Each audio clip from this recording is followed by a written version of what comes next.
Private അമ്പല അതിന്റെ വരുമാനം 100% ഈ ഒരു ഫാമിലിക്ക് പോണതാ. നമ്മുടെ ഈ ഹരിത കേരളത്തിലെ സകല പച്ച മലയാളികളോടും പോകന് വലിയ നന്ദിയുണ്ട്. നമ്മളെ ആ കണ്ട 1000-ൽ കൂടുതൽ ശവങ്ങൾ, അതായത് കാരണം നിങ്ങൾ എനിക്കൊരു മാനസ ഗുരുവിനെ സമ്മാനിച്ചു, ശ്രീ മനാഫ് സാഗർ. മനാഫ് സാഗർ ആണ് പോകന്റെ മാനസ ഗുരു.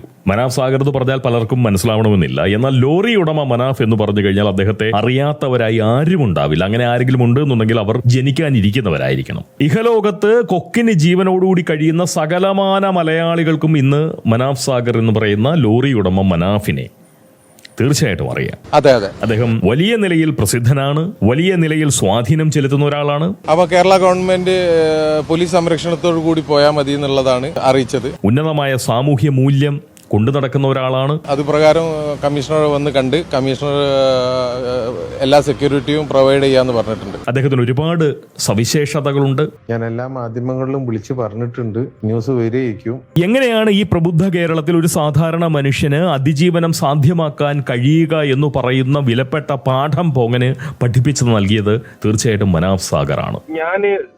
ശിരൂർ വിഷയത്തോട് കൂടിയിട്ട് കർണാടകയിലെ എല്ലാ സ്ഥലത്തും അറിയപ്പെടലുണ്ട്. ലോറി ഉടമ മനാഫാണ്. നമ്മളെ കയ്യിൽ ഒരു മാധ്യമം ഉണ്ടായതുകൊണ്ട് അപ്പം ജനങ്ങളിലേക്ക് എത്തിക്കുകയാണ്. ഞാൻ എക്കാലത്തും അദ്ദേഹത്തോട് നന്ദി പേറേണ്ടവനാണ്, പ്രകടിപ്പിക്കേണ്ടവനാണ്. തീർച്ചയായിട്ടും അത് പരസ്യമായി പറയേണ്ട ഒരു ബാധ്യത കൂടി എനിക്കുണ്ട് എന്നുള്ളത് കൊണ്ടാണ് ഞാനിപ്പോൾ നിങ്ങളുടെ മുന്നിൽ നിങ്ങളെല്ലാവരോടുമുള്ള നന്ദി പ്രകടിപ്പിച്ചുകൊണ്ട് തന്നെ തീർച്ചയായിട്ടും എൻ്റെ ഗുരുനാഥന് എല്ലാ ആദരവും സമർപ്പിച്ചുകൊണ്ട് ഞാൻ ചില കാര്യങ്ങൾ ഇവിടെ സംസാരിക്കാൻ ഉദ്ദേശിക്കുന്നത്. സപ്പോർട്ട് ചെയ്യുക. പലർക്കും തോന്നാം ഞാൻ പരിഹസിച്ച് അദ്ദേഹത്തെ അധിക്ഷേപിച്ച് പറയുന്നതാണെന്ന്. കാരണം കഴിഞ്ഞ 1 വർഷങ്ങൾക്ക് മുന്നേ പോകനൊരു വീഡിയോ ചെയ്തു അദ്ദേഹത്തോടുള്ള വിയോജിപ്പുകൾ രേഖപ്പെടുത്തിക്കൊണ്ട്.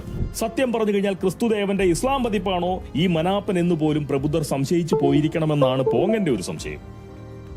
ഈ ശിരൂരിൽ ഒരു മണ്ണിടിച്ചിലുമായി ബന്ധപ്പെട്ട് നടന്നിട്ടുള്ള ഒരു ദാരുണ സംഭവത്തിന്റെ പേരിലാണല്ലോ നമ്മുടെ ലോറി ഉടമ മനാഫ് നമ്മളുടെയൊക്കെ അറിവിലേക്ക് കടന്നു വരുന്നത്, അല്ലെങ്കിൽ അറിവിലേക്ക് അവതരിച്ചു വന്നത്, അല്ലേ?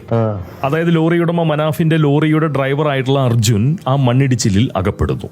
അന്ന് ഇദ്ദേഹമാണ് ശരിക്കും പറഞ്ഞു കഴിഞ്ഞാൽ വലിയ പോരാട്ടം. ഈ പോരാട്ടം എന്ന് പറയുന്ന വാക്ക് നമ്മൾ ഉപയോഗിക്കുമ്പോൾ ഈ കഴിഞ്ഞ ദിവസം കൂടി എൻ്റെ മാനസ ഗുരുവായിട്ടുള്ള മനാഫ് വലിയ നിലയിലുള്ള ഒരു പോരാട്ടത്തെ കുറിച്ച് സൂചിപ്പിച്ചു. ഞാനത് വഴിയെ പറയാം. ഇപ്പോൾ പറഞ്ഞു കഴിഞ്ഞാൽ, അല്ലെങ്കിൽ അത് പറഞ്ഞു പോകുന്നതിൽ തെറ്റില്ല.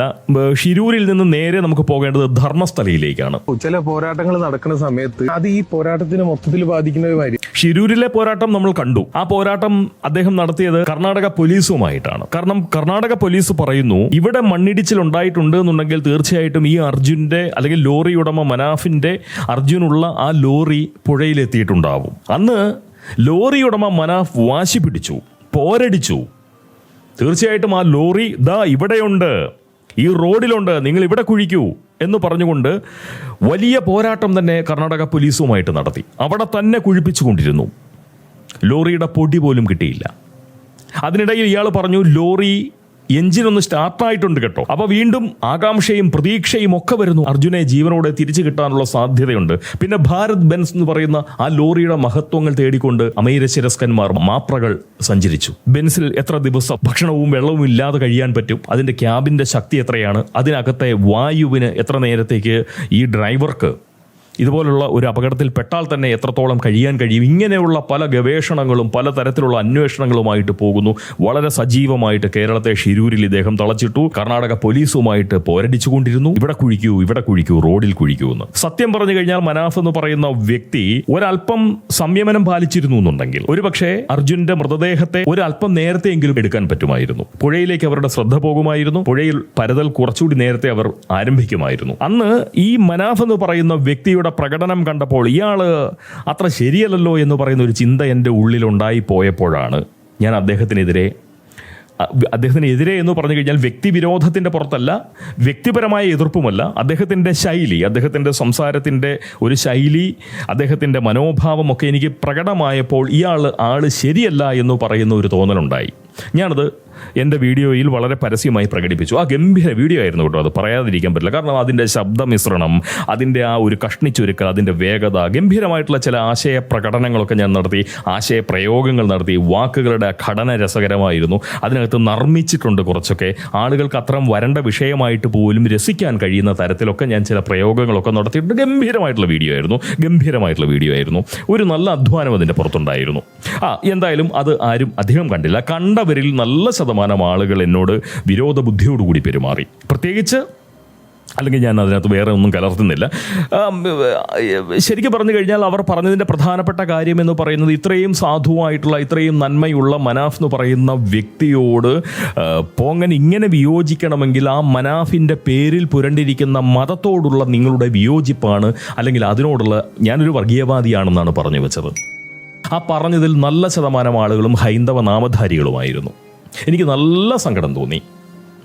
ഞാൻ ഇപ്പോഴും പറയുന്നു, അഹങ്കാരത്തോടു കൂടി പറയുന്നു എന്ന് നിങ്ങൾ കരുതരുത്. സത്യമായിട്ട് പറയുകയാണ്, എനിക്കൊരു മനുഷ്യൻ പറയുന്ന വർത്തമാനം കേട്ട് കഴിഞ്ഞാൽ ഞാൻ അവർ പറയുന്ന വാക്കുകൾ എൻ്റെ കാതുകൊണ്ട് അങ്ങനെ കേൾക്കുകയല്ല ചെയ്യുന്നത്. പകരം അവർ ഏത് വാക്കുപയോഗിച്ചാലും ആ വാക്ക് ഉപയോഗിക്കാൻ, അല്ലെങ്കിൽ ആ പ്രയോഗം നടത്താനുണ്ടായിട്ടുള്ള ആ ചിന്തയുണ്ടല്ലോ, ഒരു ആലോചനയിലൂടെയാണല്ലോ നമ്മളൊരു കാര്യം സംസാരിക്കുന്നത്. ആ ചിന്തയെ ഞാൻ എൻ്റെ കാതുകൾ കൊണ്ട് കാണാൻ ശ്രമിക്കും. ഞാൻ വെറുതെ വാക്കുകൾ കേൾക്കുകയല്ല ചെയ്യുന്നത്. കാതുകൊണ്ട് ഇങ്ങനെ പറയുന്നവൻ്റെ വാക്കുകൾ എൻ്റെ കാതുകൊണ്ട് ചുമ്മാ കേൾക്കുകയല്ല ചെയ്യുന്നത്, കാതുകൊണ്ട് കാണുകയാണ്.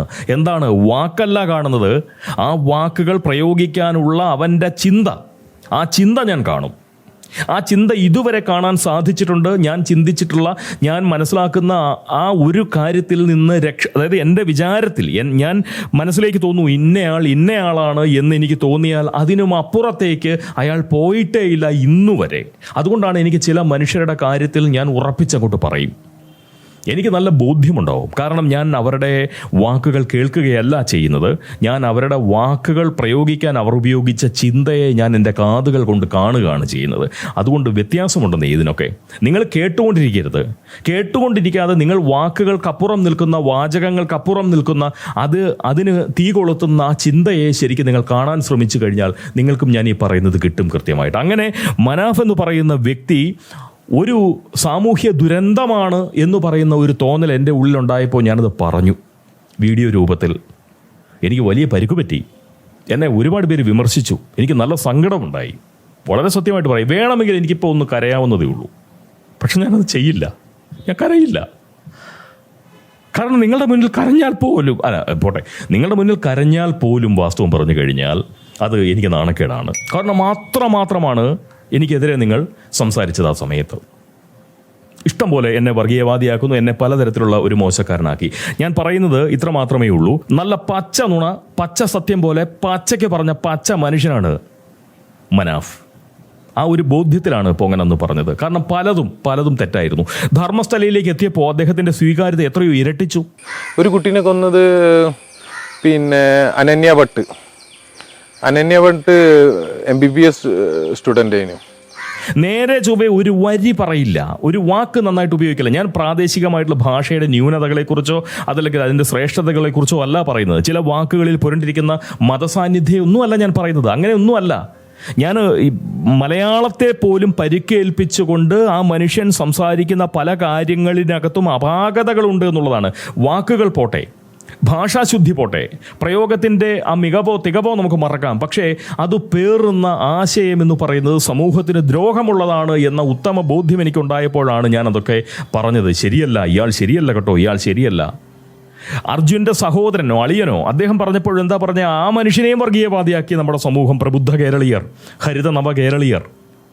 എന്നിട്ട് ഈ മനുഷ്യൻ ഇപ്പോൾ ഈ ധർമ്മസ്ഥലയിൽ പോയി ഇത്രമാത്രം പുകിലുകൾ ഉണ്ടാക്കി കഴിഞ്ഞപ്പോൾ ആ മനുഷ്യൻ ഈ അന്വേഷണ സംഘത്തിൻ്റെ അടുത്തേക്ക് പോകാൻ നേരത്ത് പുള്ളി പറഞ്ഞൊരു വർത്തമാനമുണ്ട്. അപ്പോൾ കേരള ഗവൺമെൻറ് പോലീസ് സംരക്ഷണത്തോടു കൂടി പോയാൽ മതി എന്നുള്ളതാണ് അറിയിച്ചത്. അതുപ്രകാരം കമ്മീഷണർ വന്ന് കണ്ട് കമ്മീഷണർ എല്ലാ സെക്യൂരിറ്റിയും പ്രൊവൈഡ് ചെയ്യാമെന്ന് പറഞ്ഞിട്ടുണ്ട്. എന്ത് കാര്യത്തിനാണ് ഇവന് സംരക്ഷണം കൊടുക്കുന്നത്? ഈ നാറിക്ക് എന്തിനാണ് ഇത്രമാത്രം സംരക്ഷണം? പൊതുസമൂഹത്തിൻ്റെ പണമെടുത്ത് ഇവന് സംരക്ഷണം കൊടുത്തുകൊണ്ട് ഇവനെ പോകാൻ ഇവൻ എന്ത് മഹത്തായിട്ടുള്ള പരിപാടിയാണ് നടത്തിയത്? അമ്പലത്തിൽ തന്നെ സ്പെൻഡ് ചെയ്യാന്ന് പറഞ്ഞിട്ട് നിന്നതാ. പിന്നീട് ആരും കണ്ടില്ല. അവരൊക്കെ ഇപ്പോഴും നീറി ജീവിക്കുകയാണ്. ഈ അനന്യ ഭട്ടിൻ്റെ അമ്മനെ അടിച്ച് പണിയാക്കിയിട്ട് ഒരു ഗോഡൗണിൽ ഇട്ടിട്ട് പിന്നെ മരണപ്പെട്ടെന്ന് വിചാരിച്ചിട്ട് ഒഴിവാക്കിയതിന് കാട്ടിലേക്ക്. ഇവനൊരു സമൂഹത്തെ ഇല്ലാതാക്കാൻ ശ്രമിക്കുക, സാംസ്കാരികമായിട്ടുള്ള ഒരു ഭൂമികയെ അതിന്റെ വിശ്വാസ്യത തകർക്കാൻ ശ്രമിക്കുക, സമൂഹത്തിന് പരിക്കുകൾ ഉണ്ടാക്കുന്ന നിലയിലുള്ള പ്രവർത്തനങ്ങൾ നടത്തുക. എന്തെല്ലാം തെമ്മാടിത്തരമാണ് ആ ധർമ്മസ്ഥല എന്ന് പറയുന്ന ഇത്രയും അധർമ്മിയായിട്ടുള്ള ഒരു മനുഷ്യൻ ആ ധർമ്മസ്ഥലയിൽ പോയി ഇത്രമാത്രം മാരകമായ നിലയിലുള്ള കുഴപ്പങ്ങൾ ഉണ്ടാക്കിയിട്ട് അവൻ എത്ര ഞെളിഞ്ഞാണ് സമൂഹത്തോട് സംസാരിക്കുന്നത്. ഈ അന്വേഷണ ഉദ്യോഗസ്ഥരുടെ മുന്നിൽ പോയി നിന്നിട്ട് അവൻ പുറത്തിറങ്ങിയ സമയത്ത് നിങ്ങൾ അമേരശിരസ്കന്റെ ആ വാർത്ത കേട്ടായിരുന്നു? അയാൾ പ്രകടിപ്പിച്ചിട്ടുള്ള അയാളുടെ വാക്കുകൾ കിട്ടുന്നില്ല, എങ്ങനെയാണ് ഇത് അവതരിപ്പിക്കേണ്ടതെന്ന് അറിയില്ല. അയാൾ ഒരു കാപ്പിക്കപ്പും ഒക്കെ ആയിട്ട് കയ്യിൽ പിടിച്ചുകൊണ്ട് അയാൾ എന്തൊക്കെയോ സംസാരിച്ചുകൊണ്ടിരിക്കുന്നു. ആ സ്വരത്തിലുണ്ടല്ലോ, അയാളുടെ സ്വരം ശ്രദ്ധിച്ചു കഴിഞ്ഞാൽ മനസ്സിലാക്കാം അമേരശിരസ്കൻ ഒരേ സമയം മലയാളികളെ പറ്റിച്ചതിൻ്റെതായിട്ടുള്ള ഒരു പരിഹാസവും അതേസമയം തന്നെ ഈ കബളിപ്പിക്കൽ, മലയാളികളെ കബളിപ്പിക്കാനുള്ള അവരുടെ ശ്രമത്തെ സ്വാഭാവികമായിട്ടും അത് പൊളിഞ്ഞു പോയതിലുള്ള ചമ്മലും എല്ലാം കൂടെ ചേർന്ന ഒരു അവിയലു പരുവത്തിലുള്ള ഒരു ഭാവമായിരുന്നു, ശബ്ദമായിരുന്നു നമ്മൾ കേട്ടത്, അല്ലേ? ഒന്ന് ആലോചിക്കുക. മനാഫ് ഒരിക്കൽ പറഞ്ഞിട്ടുണ്ട്, മനാഫിൻ്റെ ഒരു സംസാരത്തിൽ പറഞ്ഞാണ്, അവിടെ നടക്കുന്ന സംഭവങ്ങളെക്കുറിച്ചൊക്കെയുള്ള കാര്യങ്ങൾ ഞാൻ മീഡിയകളിൽ അറിയിച്ചിട്ടുണ്ട്. ഇവൻ ഈ കിഴങ്ങൻ, ഈ കിഴങ്ങൻ ഞാൻ വിളിക്കുന്നത് വിചാരിച്ചത് ഗുരുവാക്കുന്നതിന് മുന്നുള്ള കാര്യമാണ് പറയുന്നത്. ഗുരു ആയതിനു ശേഷം ഞാൻ കിഴങ്ങാന്ന് പറയില്ല കേട്ടോ. ഇത് അതിന് മുന്നേ ഉള്ള കാര്യമായതുകൊണ്ട് ഞാൻ ഇത്ര രോഷത്തോടെ പറയുന്നത്. അപ്പോൾ ഈ കിഴങ്ങൻ മാധ്യമങ്ങളെ വിളിച്ച് മീഡിയകളോട് പറഞ്ഞിട്ടുണ്ട് എന്ന്. Fear none, gotta stand tall too many times. Bust down a new Jacob, too many diamonds. Like fuck it, what you gon' do, baby? You too damn fine. Let's run, ain't for no more clout. If y'all wanna win, just follow my route.